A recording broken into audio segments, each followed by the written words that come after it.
from Spatial World. It's a Finnish company and we resell FME in Baltic countries, Finland and Russia also. And I've been a really happy FME user for almost 9 years. I had to count the years today and I guess it's already 9 years. And actually I haven't taken any FME basic trainings yet. I have to confess. It's at this time, at this phase. And when I was hired in Spatial World, Hannu-Pekka HP, which is somewhere right there, yeah, my boss, he told me that there's a new, nice, really fun software for you to learn, to study, and here's the manual. Read it, study it, and here I am after 9 years. And I'll present something about business intelligence, how to use FME for business intelligence cases, and especially for visualization of energy data consumption, energy consumption data. And first I'll go through some background for the project and for the customer with which I've been working, and then I'll show some of the data sets that the customer is using. Thank you. And after that I'll show the solution based on FME, and last the results, what was the results of the project. This is usually the situation in many organizations, that you can see many poor guys or girls in organizations which are flooded with different kinds of data, spatial data or non-spatial data, and especially this customer of ours, they have lots of different data pouring from their sensors, actually the automatic metering, electricity metering sensors, and they get the data in non-spatial formats, and they have to merge that data into spatial data, and they didn't have any solution there. So in many organizations they say that FME is just another conversion tool. We don't need a new tool for doing data conversions between different systems and different formats. And many people say that our software can export data in many formats. But in these presentations I'll show you that don't confuse FME with data export and import tools. FME is not only data conversion tool or format conversion tool. With FME you can do much more, and here are some of the PDF maps which I did for the customer. Usually what we say to our customers that think of what you want to have first before what you can do, because with FME only your imagination sets the boundaries what you can have. So the customer asked me if they can process such PDF nice maps with FME, thematic maps, and some pie charts and some other charts also. And of course I said to them, you can do it with FME. Everything is possible with FME. This customer is called Helsingin Energia, Helen. It's an electricity company based in Helsinki city area. And in Finland there are 90 different regional and distribution network operators, and this Helsingin Energia is one of those network operators. They have around 187 square kilometer distribution area and 365,000 customers. Actually those are the metering points, the sensors that send the electricity consumption data daily to this Helsingin Energia databases. And this automated meter reading is working already in Finland, and in this customer of ours is using a lot this automated meter reading. So the hourly energy value comes straight from the customer once a day to their database. And actually they didn't have any solution how to process and analyze and visualize that data after they got the data into their own databases. And they set some needs. They have to have automated runs according to the newest available data. And also some visualization with different charts and maps. So the electricity consumption data, which is non-spatial data, had to be combined with spatial data. And last, there should be a smart user interface, like easy to use interface, which enables going deeper from one report to a more detailed report. So they asked for like overall view of whole Helsinki, and then they would go deeper into different city districts. And FME is of course the solution for these kind of needs.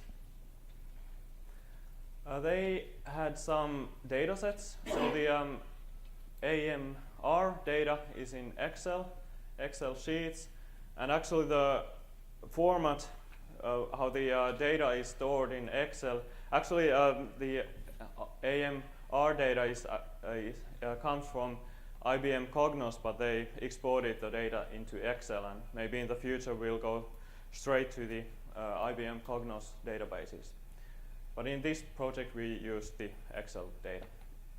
And the data is actually quite funnily formed in the Excel sheets, and FME works really well for that too. And the city districts are in normal mapping for tab format. So those two different data sets had to be combined. So here's the solution. It looks quite scary, and I can say that FME is probably not the best solution for doing data visualization. There are much better solutions for that, but most of them, they can do automated processing, data processing and data pre-processing. So here is where FME is the best. FME pre-process first the data sets, the Excel data sets, and merges the data set with the spatial data, the mapping for data. And the rest of the workspace is visualization and visualization. So it might be kind of big hassle to do data visualization with FME, but when you find the ways to do data visualization, it's actually not that hard. So next I'll show some good transformers that I used. These were really important in the pre-processing phase of the workspace. So statistics calculator, you can calculate like maximum, minimum, a mean, different values according to the data. And attributes exploder is a really good transformer. Also feature merger for merging the spatial data with the non-spatial data. And last, list builder. If you haven't used list transformers with FME, you have to now start using them. They are really good. And some custom transformers had to be also created in the process. The customer asked for these kind of sliced charts, where each slice in the in the column means different electricity consumption group. So for example, there are residential group, services, etc., like trails, metro group, and they asked for this kind of sliced chart, sliced diagrams. So I had to create such a custom transformer which makes these sliced charts. It's not in FME store yet. And some map legend creating.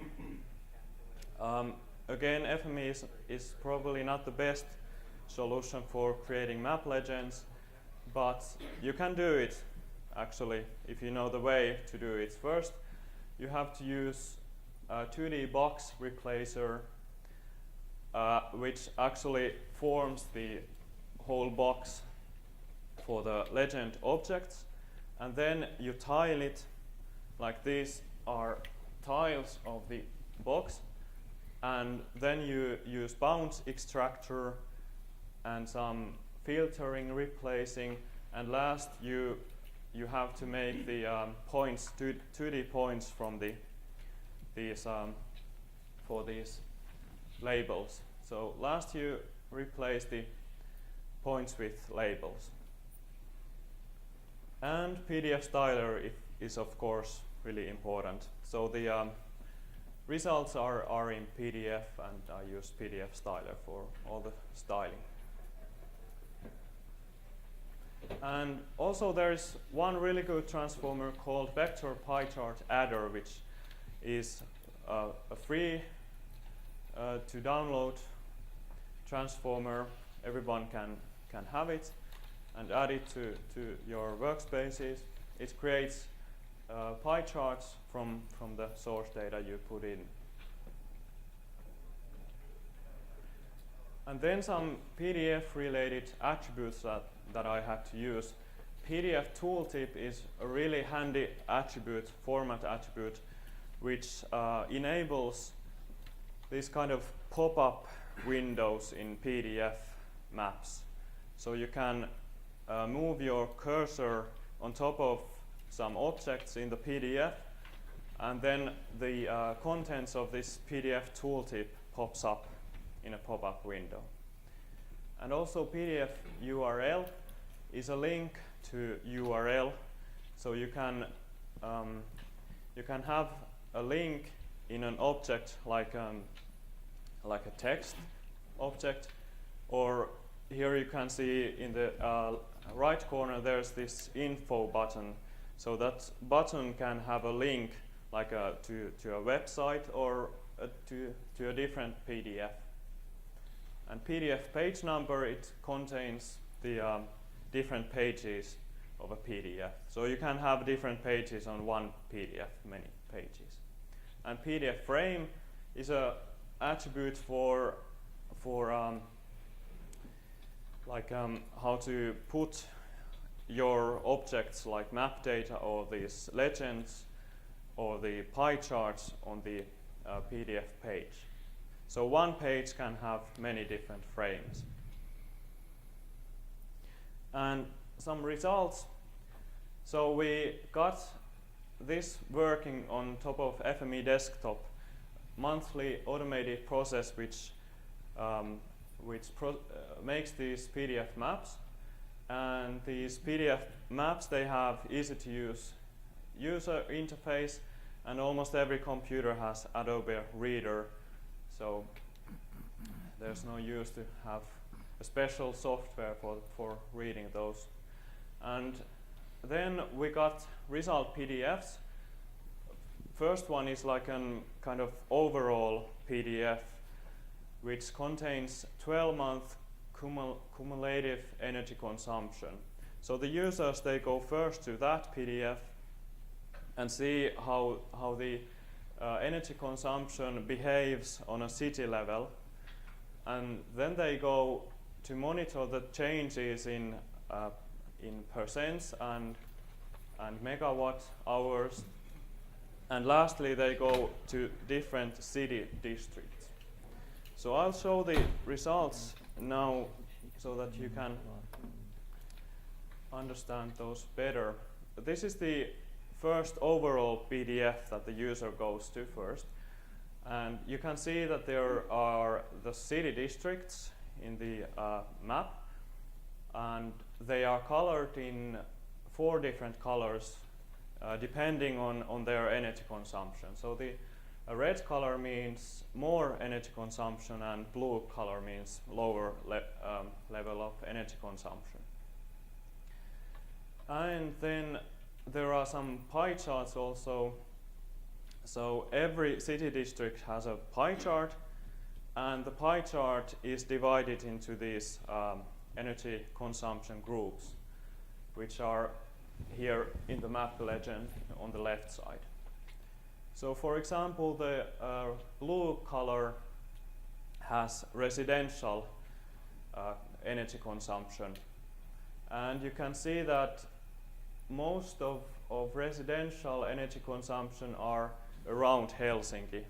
So the people, they are living around Helsinki, and in the center the services, which is the yellow color, is the major part for energy consumption. And this is like the overall view for the energy consumption. And then when they want to go deeper into the data, they open this kind of PDF, which actually has now the changes between different months. So the red color means now minus change. So the energy consumption is decreasing, and the blue color means increasing energy consumption. So like here the end user or decision maker can open this PDF and see, there's, for example, this Suomenlinna here, really red one, what's happening there, and then he can click this info button and go deeper to that this city district energy consumption. So if the user clicks there, then it opens this kind of PDF which has charts for the same changes between different months, but this is just for that city district. So if the user now he can like look why there's this February 2013 that low, it's almost minus 16 or 17. He can look for the changes in the next chart. So the February 2013, it has actually this residential really low, and the residential energy consumption during that year, I think it was because we didn't have that cold winter. So cold winters, of course, they increase the energy consumption. And yes, yeah, let's go to the last one. And then there's also this cumulative yearly energy consumption monitoring. So they can look for different months and monitor the changes between different years.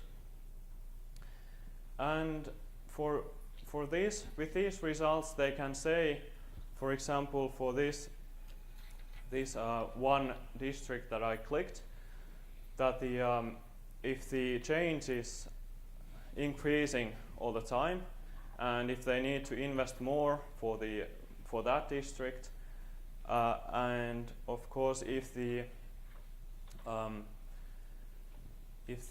change is happening only on construction level or infra building level, then the change is usually temporary, so they don't have to do much for. They don't probably have to invest for that city district.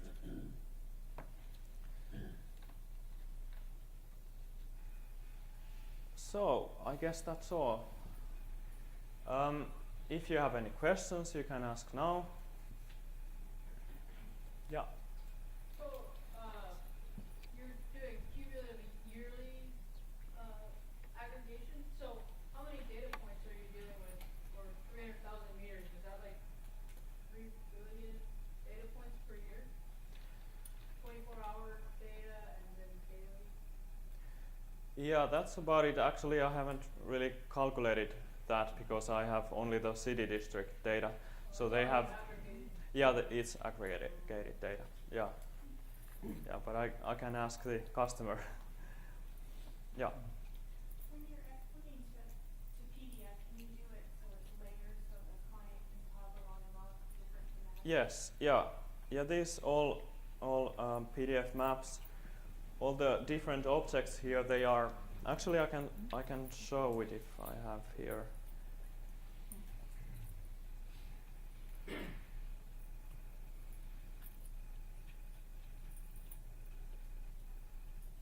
I'm not sure if I can make it work with Adobe Reader.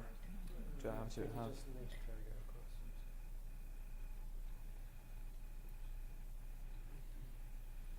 Oh yeah, yeah. Yeah. Yeah. So this PDF has the layers here. So the all different charts can be switched on or switched off, and of course in the this where I go here in this yeah, it's on top of Python.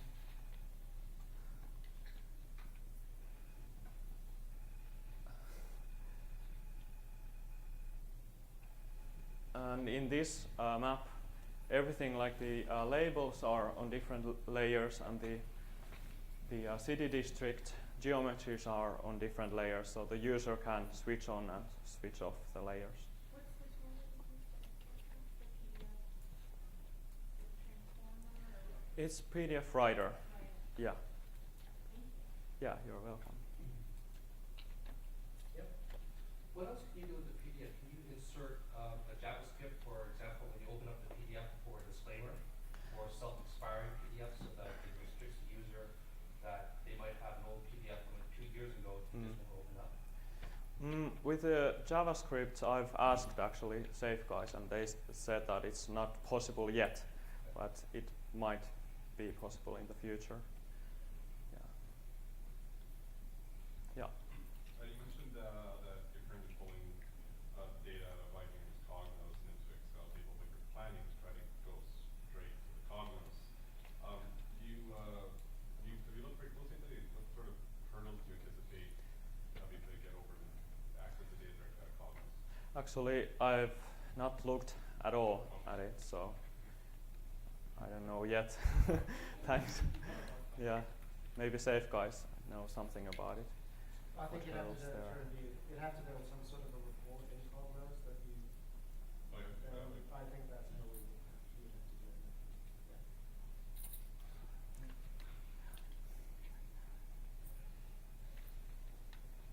Yeah. Do you ever stylize points or point objects in the PDF?